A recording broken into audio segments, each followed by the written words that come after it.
राधे राधे साथियों, ये मेरा नया चैनल है। मैं आपको वास्तुशास्त्र एवं दोष निवारण के बारे में आपको समझाऊंगा और मैं आशा करता हूँ आपको समझ में भी आएगा। प्लीज़ आप इस चैनल को सपोर्ट करें, लाइक सब्सक्राइब एंड शेयर करें।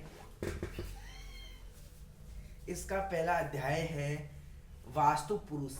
वास्तुशास्त्र में एक वास्तु पुरुष होता है। मैं आज आपको इसके और जन्म के बारे में बताऊंगा एवं दिशा दिशा कौन सी होती हैं एवं उनका क्या महत्व होता है उसके बारे में बताऊंगा। तो मैं आशा करता हूं कि आपको समझ में आएगा। मैं स्टार्ट कर रहा हूं। वास्तु पुरुष का जन्म। मत्स्य पुराण में अंधकासुर और भगवान शंकर के मध्य युद्ध का उल्लेख प्राप्त होता है। इसी युद्ध के समय अत्यंत श्रम करने के कारण भगवान शंकर के पसीने की एक बूंद के गिरने से एक महाभूत उत्पन्न हुआ। महाभूत को देखकर राक्षक एवं देवगण समस्त अत्यंत भयभीत हो गए। तब सभी राक्षक एवं देवगण ब्रह्मा जी के पास गए और उनसे प्रार्थना की, हे प्रभु, हम सभी इस महाभूत से भयभीत हैं। आप ही बताएं कि हम क्या करें और कहाँ जाएं। उन सभी की प्रार्थना को सुनकर ब्रह्मा जी ने कहा, आप भयभीत न हो। समस्त देवों एवं राक्षक गण इस महाबली महाभूत को पकड़कर ऊर्ध्वमुख अर्थात सिर नीचे व पैर ऊपर करके पृथ्वी पर फेंक दो और निर्भय हो जाओ। देवताओं और राक्षसों ने मिलकर इसे पृथ्वी पर फेंक दिया। तब इस महाभूत ने ब्रह्मा जी से प्रार्थना की, हे प्रभु, आपने इस संपूर्ण जगत का सृजन किया है, परंतु मुझे निरपराध को आपके आदेश अनुसार समस्त देवों एवं राक्षसों ने पृथ्वी पर अधोमुख गिरा दिया। आप मेरे बारे में भी कुछ विचार करें। इस पर ब्रह्मा जी ने इस महाभूत को वास्तुपुरुष का नाम दिया।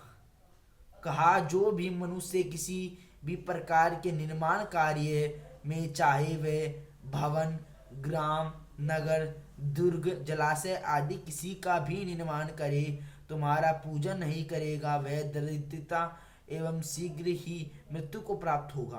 विश्वकर्मा प्रकाश ने कहा गया है कि वास्तुपुरुष भूमि पर शयन करते हुए अधोमुख वास्तुपुरुष के शरीर में अनेक देवताओं का वास है।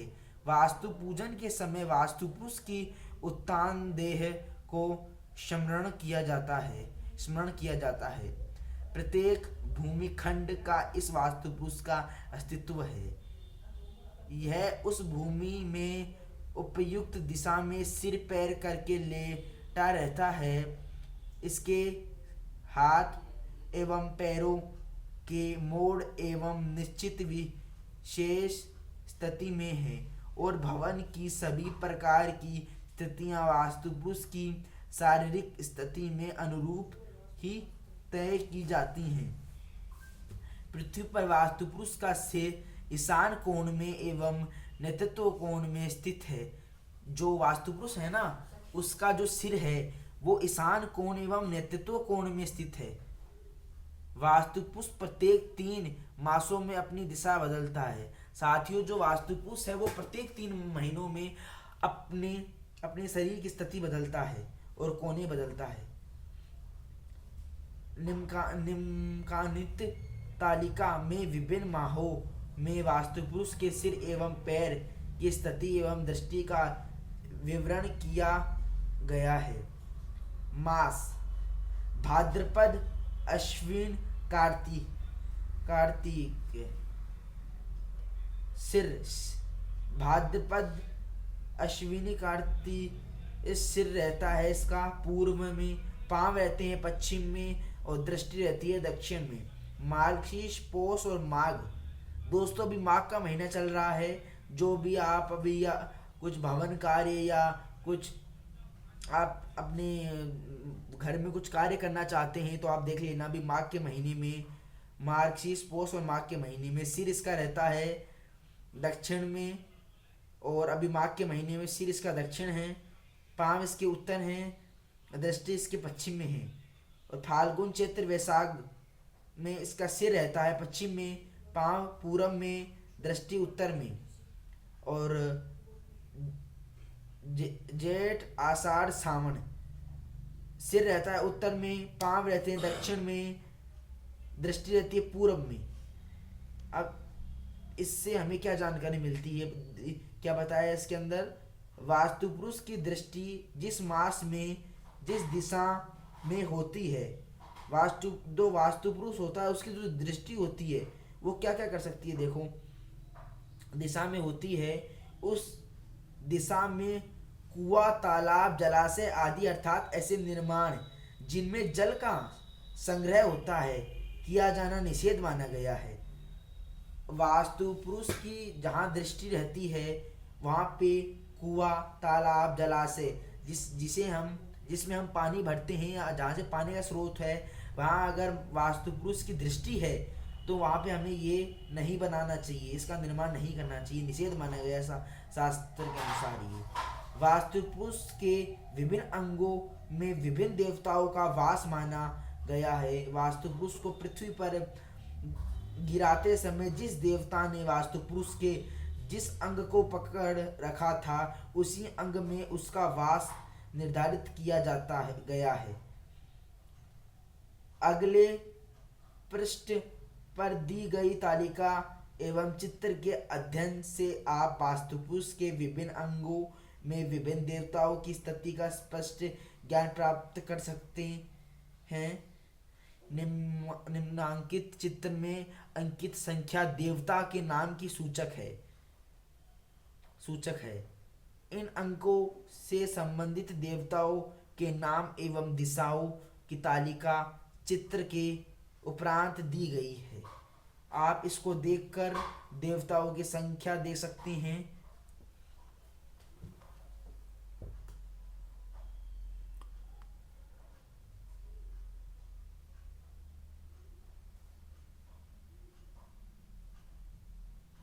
आप देख लीजिए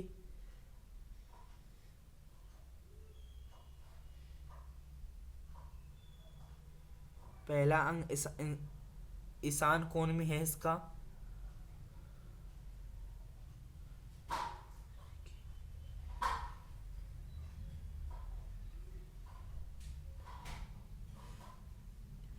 दूसरा है वह पूर्व में है जो कि पर्जन्य है। तीसरा है वह जयंत का है। चौथा इंद्र और महेंद्र का है। पांचवा सूर्य का है। छठवा सत्य का है। सातवां वृष का है। आठवां आकाश का है। नौवां अग्नि का है। आपको स्पष्ट दिखा देता हूँ मैं, देखो इसमें लिखा हुआ है। आठवां देखो इसका है अग्नि का है। 10वां पुषा का है। 11वां वीतत का है। 12वां गृहस्थ का है। राक्षस मतलब जो इसका 12वां अंग है वो शुभ नहीं है। 13वां यम का है, वो भी शुभ नहीं है। 14 गंधर्व का है। 15वां जो है वो भंगराज का है। 6वां मर्ग का है। 7वां पितृदेव या नेरुत का है। आप पश्चिम में देख लो, जो अभी मैंने बताए हैं 9 से लेके 17 तक ये सब दक्षिण में है, और 1 से लेके 8 तक पूर्व में है। 9 से लेके 17 तक दक्षिण में है, एवं 18 से लेके 24 तक जो हैं ये पश्चिम में है, और 25 से लेके 32 तक जो है ये उत्तर में है। तो आप देख लीजिए पश्चिम में 18वां जो है वो द्वारिक का है। 19वां सुग्रीव का है। 20वां पुष्पदंत का है। 21वां वरुण का है। 22वां असुर मतलब शुभ नहीं है वो। 23 का शेष का है। 24 रोग है। 22 जो 24 रोग का है। और अब उत्तर आ गया है दोस्तों। उत्तर में जो 25वां है वो वायु का है, और 26 नाग का है, 27 मुख्य का है, 28 भलाट का है, और 29 सोम का है, 30 सर्प का है, 31 अदिति का है, और 32 दिति का है। अब देख लीजिए आप, इसमें सब कुछ है कि ये जो इतने से फर्स्ट से लेके 32 तक इसमें दे रखा है, 1 से लेके 32 तक। आप देख लीजिए इस संख्या में, इस पूरे दिशा में कि कौन किस देव का वास होता है।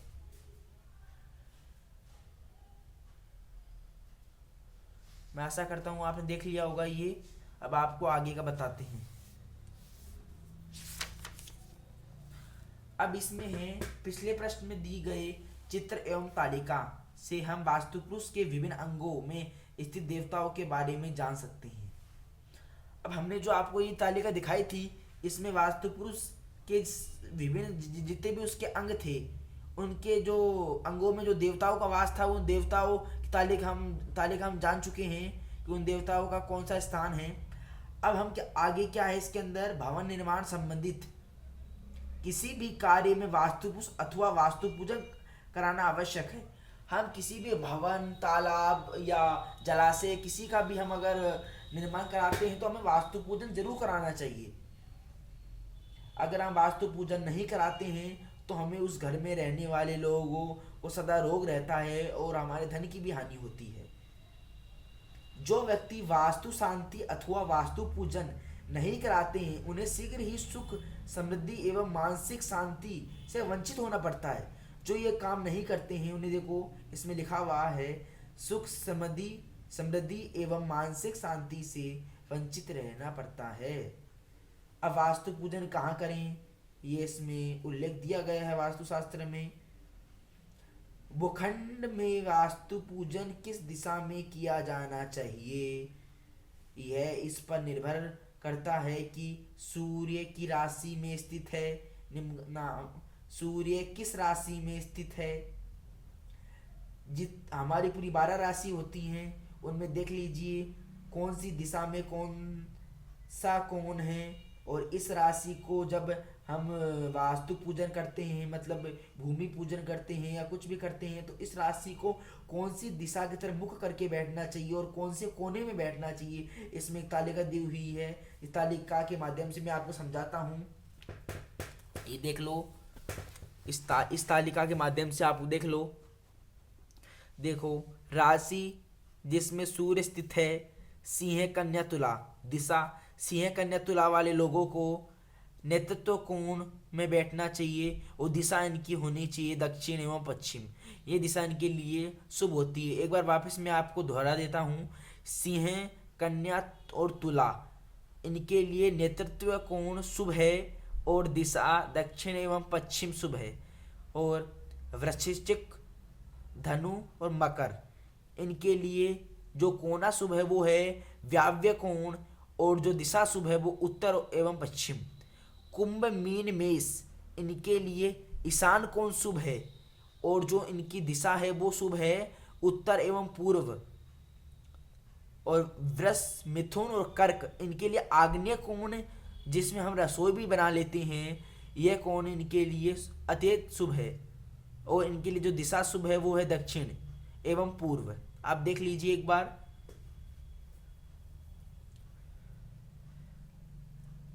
इस अध्याय में हमने वास्तु पुरुष एवं वास्तु पूजन के बारे में ज्ञान प्राप्त किया। अब हम अगले अध्याय में दिशाओं एवं दिशा ज्ञान के बारे में जानकारी प्राप्त करेंगे। अब देख लीजिए, हम आपको दिशा बताते हैं। हमारी 4 दिशा होती हैं। ये देख लीजिए, ये देख लीजिए आप। इसमें दिशाओं के बारे में आपको दिख रहा होगा ढंग से, थोड़ा ऐसा कर देता हूँ मैं, देख लीजिए। हम अगले अध्याय में जानेंगे किस दिशा का क्या महत्व होता है और किस कोने का क्या महत्व होता है, और कौन सी दिशा में कौन से देव का वास होता है, और हमें कौन से कोने में गेट रखना चाहिए और कौन से दिशा में हमें गेट नहीं रखना चाहिए। अब देख लीजिए, दिशा हमारी 4 होती हैं। उत्तर दिशा, पूरब दिशा, दक्षिण दिशा, पश्चिम दिशा। कोने भी हमारे चार ही होते हैं, देख लो। वायव्य कोना, वायव्य, ईशान, आग्नेय और नेतृत्व। और बीच का जो घर का स्थान होता है उसको ब्रह्मा का स्थान भी माना जाता है। जो घर के बीच का स्थान होता है उसको। अब देख लो, जो उत्तर और पूरब का जो कोना होता है, जहां उत्तर दिशा होती है और पूरब दिशा होती है, उसका जो कोना होता है उसको ईशान कोण कहते हैं। उसको क्या कहते हैं? ईशान कोण। और पश्चिम और उत्तर का जो होता है उसको वायव्य कोण कहते हैं। और पश्चिम और दक्षिण के कोने को नेतृत्व कोण कहते हैं। दक्षिण और पूर्व के कोने को आग्नेय कोण कहते हैं। अब देख लीजिए, उज्जवल वास्तुशास्त्र के चैनल के माध्यम से आज ये आप जान पा रहे हैं। और प्लीज़ आप इस चैनल को सपोर्ट करें। हम आपके लिए डेली एक ऐसी नई नई वीडियो लाते रहेंगे। और आप कमेंट करके हमसे पूछ भी सकते हैं कुछ सवाल। देख लीजिए आप। और किसी कोई भी हम शुभ कार्य करते हैं उससे पहले हमें गणेश जी, सर्वप्रथम जो देव की पूजा होती है वो गणेश जी की होती है। सर्वप्रथम प्रथम पूज्य हैं वो। प्रथम पूज्य देवों का स्थान गणेश जी को दिया गया है। इसीलिए कोई भी हम पूजन करते हैं तो उसमें गणेश जी का पूजन अवश्य ही होता है और हमें करना भी चाहिए। इसका एक मंत्र भी होता है कि वो पूजा हमारे सफल हो। इससे पहले हमें एक शुभ मंत्र है, गणेश जी का ही है। ओम वक्रकुंड महाकाय सूर्यकोटि समप्रभ निर्विघ्न कुरु मे देव सर्व कार्येषु सर्वदा। हे देव, मैं आपसे विनती करता हूँ जो भी मैं कार्य करूँ इसमें मुझे उन्नति दें और मेरा ये कार्य पूरा कराएं और इसमें कोई विघ्न नहीं आए। ये हम गणेश जी से इस मंत्र के द्वारा विनती करते हैं। इसीलिए हमें कोई भी शुभ कार्य करने से पहले गणेश जी की पूजा करनी चाहिए। अब देख लीजिए आप। मैं आशा करता हूँ आपको ये वीडियो उज्जवल वास्तुशास्त्र के माध्यम से जो आप ये वीडियो देख पा रहे हैं आपको बढ़िया लगी होगी। राधे राधे साथियों।